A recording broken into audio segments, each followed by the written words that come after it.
Good afternoon. It's Friday, the 13th of June, 2025. Unlucky for just about all of us, as we're about to see, just after 1 o'clock. And welcome to UK Column News. I'm your host, Mike Robinson, and my co host today in the studio is Patrick Henningsen. Welcome to the programme, Patrick. Great to be with you, Mike. And journalist Mark Anderson joins us by video link from the United States. Now, later in the programme, Patrick and I will be speaking to human rights lawyer Arnaud Devalet, who personally witnessed the recent attempts by Russia to return Ukrainian dead to Ukraine.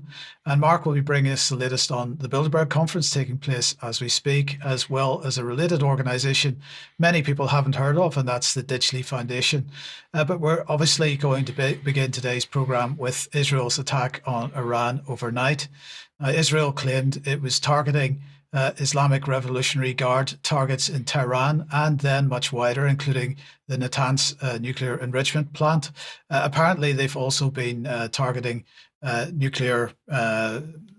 civilian nuclear facilities as well. Now, according to the Times of Israel, it's believed that the chief of Iran's military and senior nuclear scientists were eliminated, as the term is used, in the IDF's opening strikes. Iran has so far confirmed at least 6 of its nuclear scientists were killed, including Faridun Abbasi, the former head of the Atomic Energy Organization of Iran. Now, Donald Trump took to Truth Social to justify the attack and to warn Iran to come to the table. And in his post, Trump said he gave Iran chance after chance, but that, quotes, no matter how hard they tried, no matter how close they got, they just couldn't get it done. So that's Trump's position. Patrick's going to have more on Trump in a second. While the West is clearly deeply happy with what has happened, Russia is less so. Dmitry Peskov said that Russia is concerned by and condemns the sharp escalation in tensions. And in a statement to board members, Rafael Grossi, who's from the IAEA, said, I've repeatedly stated that nuclear facilities must never be attacked, regardless of the context or circumstances, as it could harm both people and the environment. Such attacks have serious implications for nuclear safety, security and safeguards, as well as regional and international peace and security. Netanyahu, for his part, took to the television screens and declared that Israel is at a decisive point in its history. Let's have a listen to a little bit of what he said. Moments ago, Israel launched Operation Rising Lion, a targeted military operation to roll back the Iranian threat to Israel's very survival. This operation will continue for as many days as it takes to remove this threat. Now, as Prime Minister, I've made it clear time and again, Israel will never allow those who call for our annihilation to develop the means to achieve that goal. Tonight, Israel backs those words with action. We struck at the heart of Iran's nuclear enrichment program. We struck at the heart of Iran's nuclear weaponization program. We targeted Iran's main enrichment facility in Natanz. We targeted Iran's leading nuclear scientists working on the Iranian bomb. We also struck at the heart of Iran's ballistic missile program. Now, of course, there was no evidence forthcoming for an actual bomb, but nonetheless, what's clear there is it's not over yet. There's much more to come in the coming days. The Netanyahu regime is dying for Iran to strike back, and while Iran has apparently launched a drone strike so far, Israeli Defense Minister Katz is clearly hoping for much more in preparation. He said that he has signed a special order, according to which a special state of emergency will be imposed in what they call the home front throughout the entire state of Israel. The IDF's home front commands Tzvika Tesler warned that in the coming few hours, quotes, we could experience a significant attack from the east. These could include heavy missiles and so on.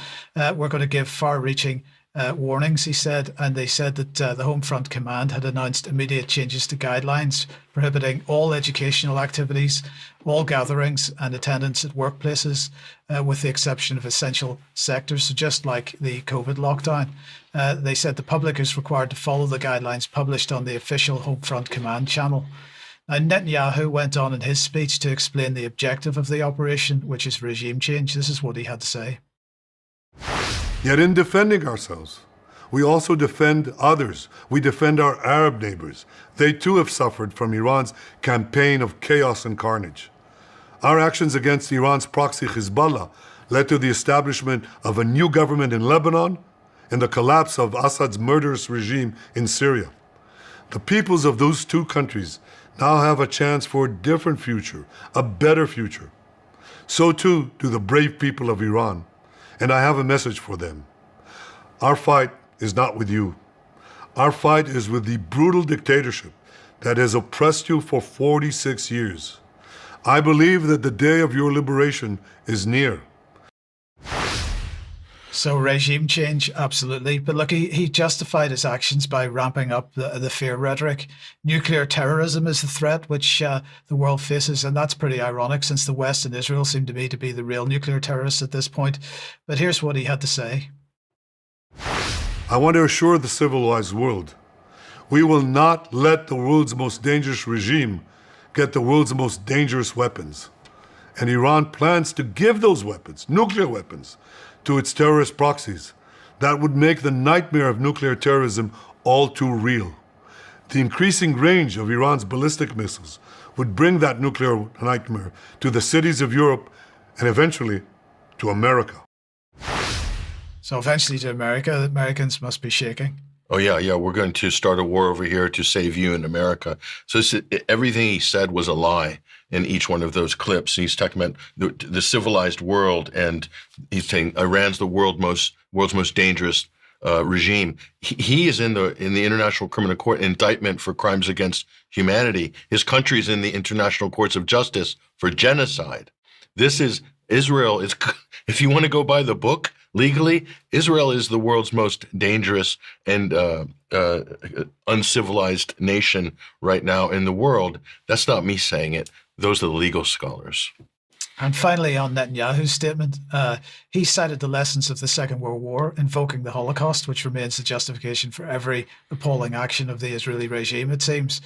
But he went further, also invoking the Bible in what at first glance might look like him directly addressing the Christian world. Let's have a listen.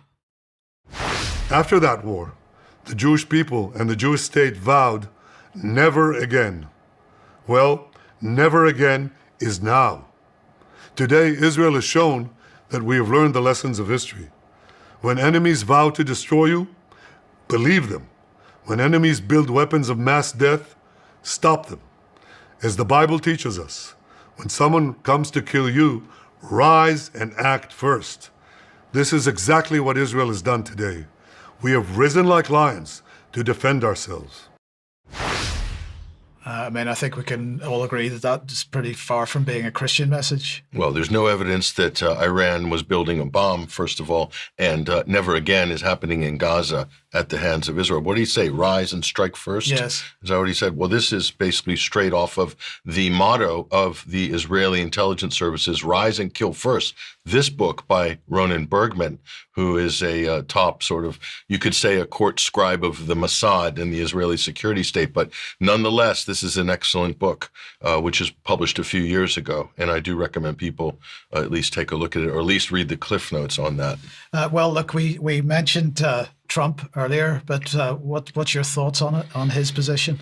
The question, Mike, is what did he know and when did he know it? Because the line the U.S. is selling at the moment is, well, this wasn't us. We weren't involved. This was all Israel. They went on their own. Trump said, I tried to warn them, but they wouldn't listen. The same old shtick, right? Well, let's put this up on screen for a moment here. Trump told Netanyahu on Monday not to attack Iran. That's on record. Wall Street Journal. There's a number of admissions like this. So that's interesting. So what did he know and when did he know it here? Well, Daniel McAdams wanted to know this. He's director of the Ron Paul Institute, been on this program as well. Press report stated 2 days ago that President Trump told Netanyahu not to even think about attacking Iran before the scheduled talks with the U.S. Sounds good, right? If that was the case. With tonight's attack, Netanyahu demonstrated what he thinks of the U.S., his largest and only financial and military backer. He thinks we are his little biatch, you could say. I don't know the French pronunciation. He thinks that Trump is his biatch. And are we? Asked Daniel McAdams. I mean, this is what a lot of real conservatives are saying today. Right. So big debate. So what did he know and when did he know it? How credible is this party line? Mike, the denials and contradictions in the media today are just incredible. BBC saying U.S. says it was not involved in Israel's military strikes. Down the BBC article, Mike, they admit that Israel had notified Washington before, but it's buried at the bottom of the article. But look at the difference in the Reuters headline. Israel notified Washington before the Iran strike, says Israeli state broadcaster. That's also been corroborated by someone we'll show you in a minute. But what does that say? That means the United States gave Israel the green light. Am I interpreting this? Well, unless the U.S. intelligence agency, Defense Department, the State Department aren't communicating with Trump. Right. Right. Which is more scary, actually. So what is it? This president, peace through strength? I think it's weakness through war. And this is the problem with Trump. Now, here's one of his close confidants at Fox News, Bret Baier from Special Report, kind of spilling the beans in a way and kind of almost boasting about the whole situation. Listen to this. Hey, Trace. Yeah, I just spoke to President Trump. One thing, the president was aware of Israel's action before it happened. There were no surprises here. But he gave me a quote. He said, Iran cannot have a nuclear bomb. We're hoping to get back to the negotiating table. We'll see. There are several people in leadership in Iran that will not be coming back. Now, the president, I know, has spoken to... It was the end of that was chilling, Mike. There's some people in the Iran leadership that won't be coming back. They're doing a victory lap in the United States about the killing of top Iranian officials, including decorated nuclear scientists. There's no evidence that they're working on weapons, by the way. And these are people that liaise with the International Atomic Energy Agency on a regular basis, if I'm not mistaken. We'll show you the gravity of that as well in a moment. But, the hypocrisy from Donald Trump. Listen to this is Donald Trump back in 2016 when he was LARPing as a peace president. And that's how he got a lot of votes. The anti-war vote in the original MAGA camp is a significant demographic. And it did help to bring Trump, push him over the edge to victory, not once, but twice. And here he is, basically lambasting Barack Obama in 2015 and 16 on the campaign trail. Watch this. Our president will start a war with Iran because he has absolutely no ability to negotiate. He's weak and he's ineffective. So the only way he figures that he's going to get reelected, and as sure as you're sitting there, is to start a war with Iran. Sure as I'm sitting here. So Obama can't negotiate. Vote for me. I can negotiate.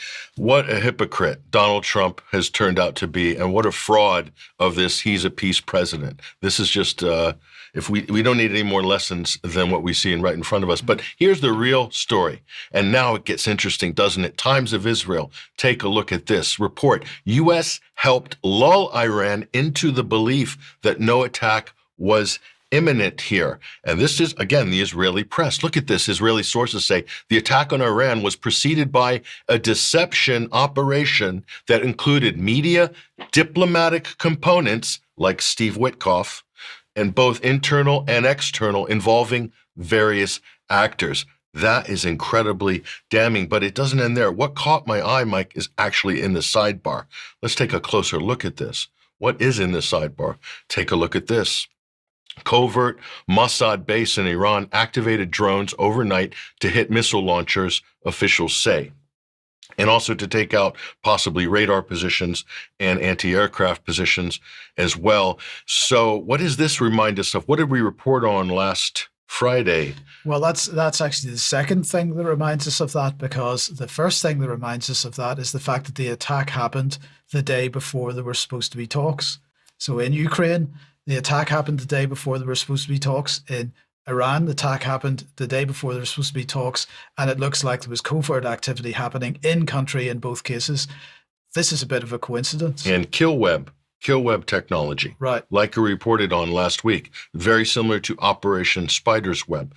And who do they think the fingerprints are on that? Well, the U.S. and Britain were fingered with, and Israel. Some of the American commentators said Mossad might have been involved in the Ukrainian operation against Russia.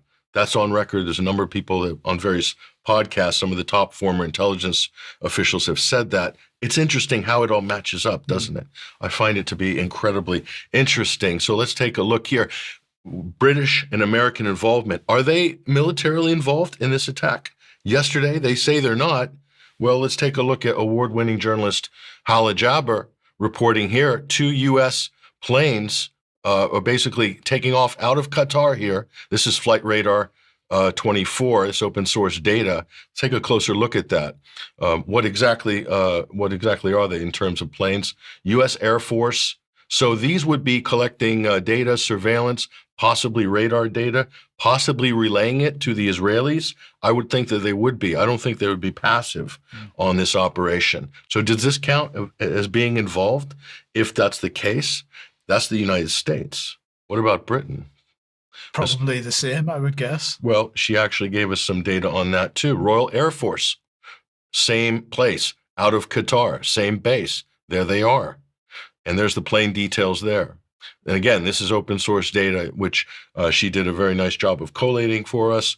So much appreciated. Great work, as usual, by Hala Jabber. Mike, so there's so many things that have just set up this event and teed it up. Even shades of Iraq, the whole WMD lies that we were sold in advance of the Iraq war, that Iraq was, inches away from a nuclear weapon.